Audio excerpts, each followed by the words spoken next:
big thanks for our fans. I thought they turned out and took over the stadium as they've done so many times, so many places. A lot of red in the stands today. I was proud of that. Proud of our seniors. This is a senior class that's going out of here, and somebody told me, I don't know if it's accurate or not, but they may be tied for the most wins or second most wins of any senior class to ever leave Georgia. They got the benefit of some extra games with the format we play in now, but I think they've got the second most wins in the history of our school, which is pretty incredible when you think about what the seniors been able to do. So really proud of them and the things they've been able to do and accomplish. I'll address the George Pickens situation. He was suspended for the first half for a violation of team rules, and that's all I'm going to say about that. And then unfortunately, he got an undisciplined penalty, and when you make undisciplined decisions, regardless of what's done first, you pay a penalty for that. So he won't be able to play the first half of next week, and when you make emotional decisions, that's what happens. So we're going to help George, and we're going to help him grow up and try to make better decisions so that he can help our team. But that's unfortunate. And with DeAndre Swift, I think he's going to be fine. He's got a shoulder contusion, and we think he'll be fine. I think he should be back. So with that, I'll open it up. Kirby, it's a tough second quarter. I know ball getting away from you 2 or 3 times. How did you address that at halftime and come back and really play like this second half?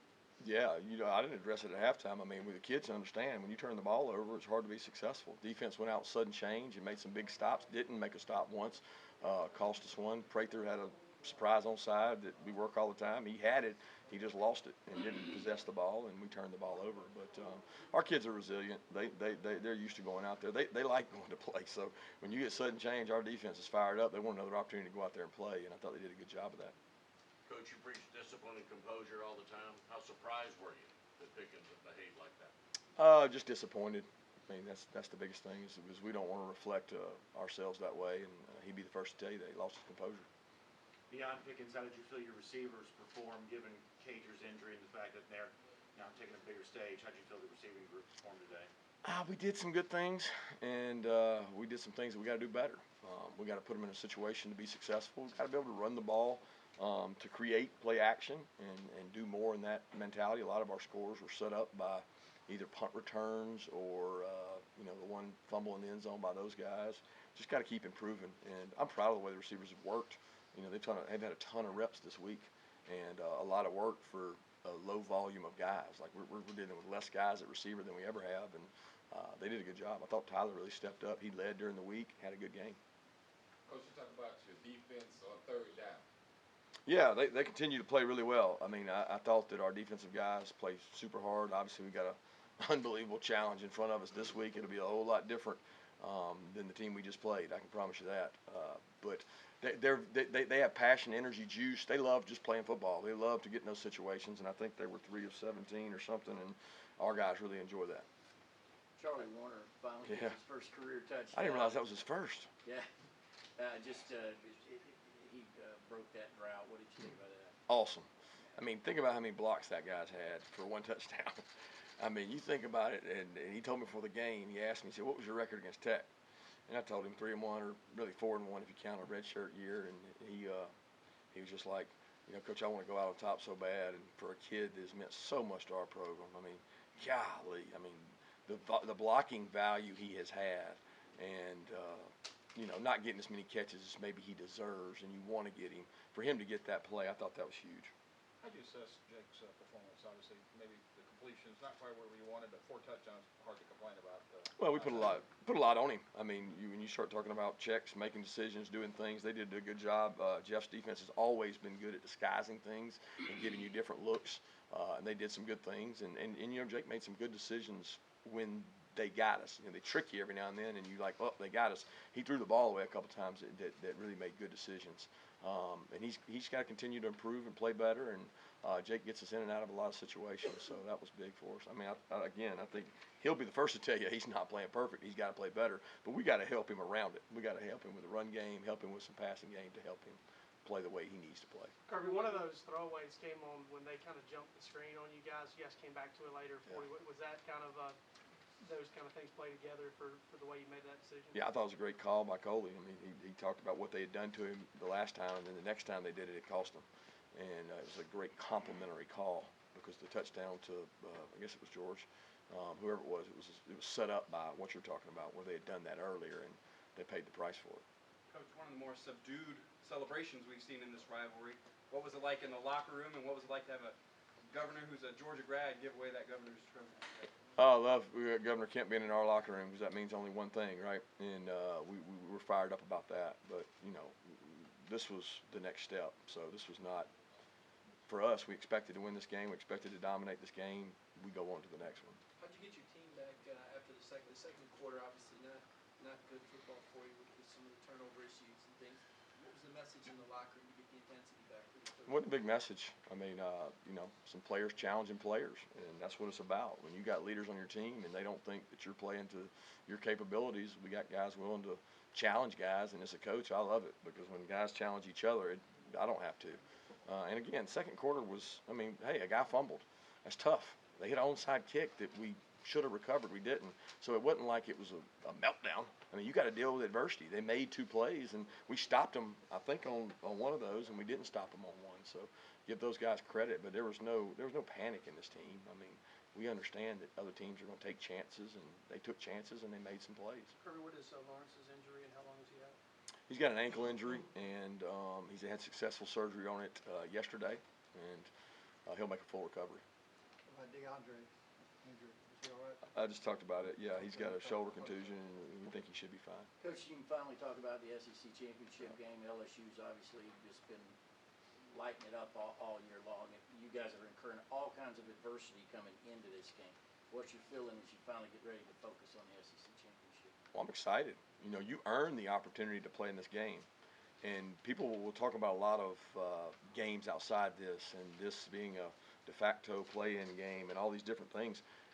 The SEC championship is the greatest environment maybe in all of football, okay? Because you can say the Super Bowl and you can say all this, but there is no greater passion for a game than any place in the country when you talk about LSU and the University of Georgia. Doesn't matter who's playing in the SEC championship. It is, and I've coached in a lot of big games in my lifetime. The SEC championship is the greatest atmosphere, passion, energy. A lot of them have been those kind of games. And that's what you come to Georgia to play in. So we've earned the right to play in it. And we're going to go roll our helmets out there and give it the best shot we can. If I can follow up on Patriot, does he have a shot at a bowl game? It's doubtful. This will be your third trip to Atlanta, and when looking back on the previous 2 appearances there, what do you feel like you've learned from both of those that you want to sort of carry into this game, which brings the result that you want? Yeah, I don't know that the other 2 have much to do with this one. They're all different. We played a different opponent each time, right? And we'll prepare for these guys like we do anybody else. We'll go through our normal week, and you guys will make a bigger deal out of it, and we'll prepare the same way we always do, and we'll put the best plan we can together and go throw our team out there. When you have popped in the LSU film, what are your initial thoughts watching that offense? Excuse me? When you have popped in any LSU film, what are your initial thoughts? When would I have done that? I had Thanksgiving dinner and I prepared for Georgia Tech. We're going to prepare for LSU today. That said, you mentioned that offense is much different than what you faced Yeah. today. Can you elaborate on that? Yeah, they throw the ball really well. They've got one of the best backs, that I've seen on TV. When he gets out there and breaks things open, we know the back and the receivers from last year. We played them. The quarterback is incredible. He was that way last year. People don't give this guy enough credit for the athlete he is. He's a great basketball player. He's mobile and does good things, and we know what kind of defense they've got. They got good football players, but guess what? So does everybody in the SEC. So, Coach, going back to DeAndre, so when he went down with that injury, do you feel like you're kind of fortunate in the sense that it's not a bad injury going into the LSU game? Fortunate, I wouldn't say fortunate. It's never fortunate, that a guy gets dinged or gets hurt. I wouldn't wish that on anybody. But he's been dealing with that kind of all year. He's had shoulder contusions, and it's bothered him from time to time. And he's a really tough guy. He probably could have gone back in the game if he needed to. But he knew that that wasn't what we needed to do, and we need to rest him and get him ready. He's been a warrior and a leader of this team, and his spirit we'll need, because next week he's got a lot of energy and emotion that we need. Kobe Dean and Nolan Smith have both already made a big impact, even as freshmen. So what have you seen from them, and what exactly what is their ceiling? Oh, great kids, leaders, got great leadership qualities. They're on a young leadership group we work with, and they both are going to be great kids in the future. And they've made plays this year and continue to get better. And we got to use those guys, because they got a great skill set. And I think Dan and Schumann and Charlton and Trey have done a great job kind of bringing those freshmen along.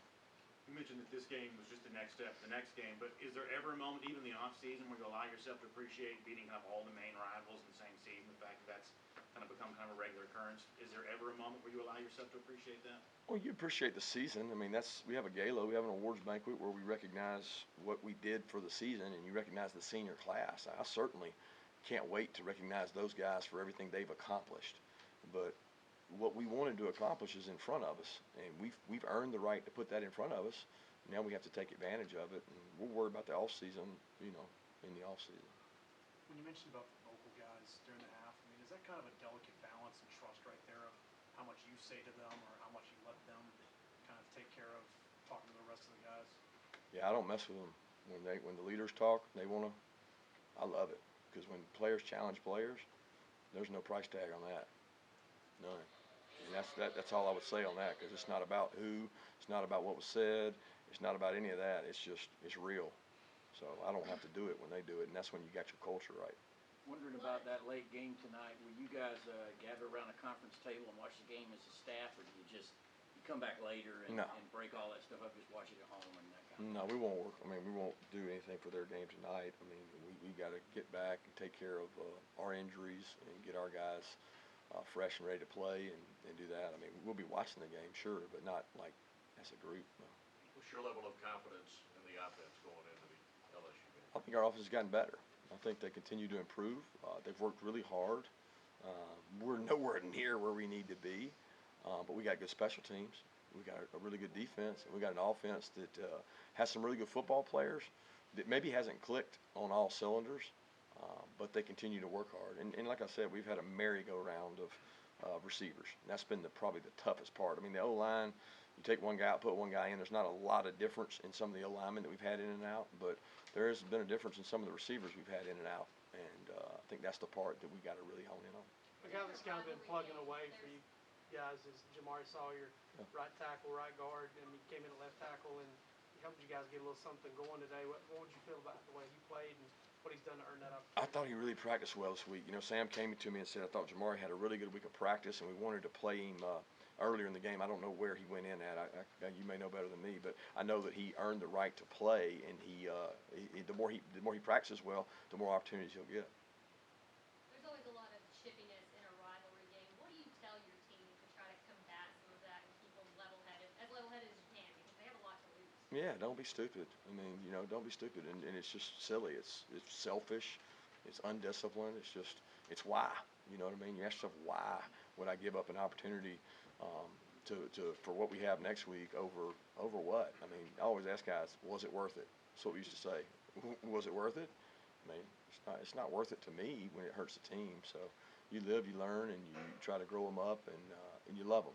And look, guys, I love George Pickens. He went to the hospital with us on Friday and did an unbelievable job. Had as much charisma and as much care for those kids as anybody out there. George is a great kid. He's a freshman.